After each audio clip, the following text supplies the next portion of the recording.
bit later on Thursday morning, January 7th. But I have to make a couple of quick comments about the rioting that took place yesterday.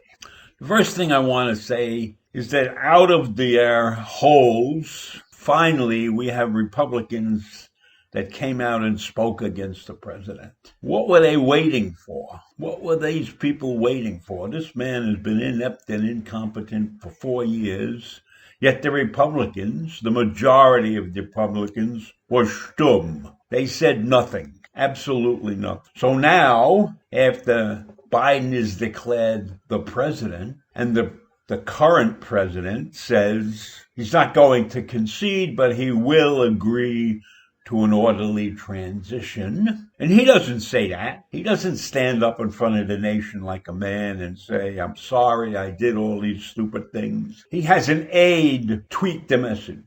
An aide had to tweet his message because Twitter and Facebook have blocked him. It's about time. They should have blocked him 4 years ago. But the worst part of it is that the Republican Party did nothing. They stood by and let him run rampant. And then you get guys like Josh Hawley standing up there to object to the count in Arizona and the count in Pennsylvania. This guy is a junior senator from Missouri. And why is he standing up there? To place these objections? Because he views that he's presidential timber. He's a rotting piece of wood.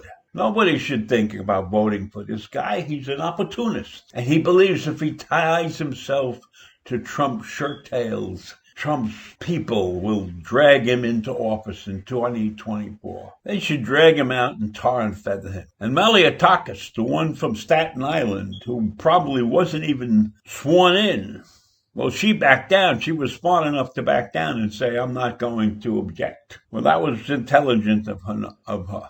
And that's what all of them should have done. As soon as this rioting started and as soon as he's out there egging them on, they all should have bailed out of the Capitol building. It took till 4 a.m. after the rioters were gone. It took till 4 a.m. for Biden to be declared president. And the world has watched us.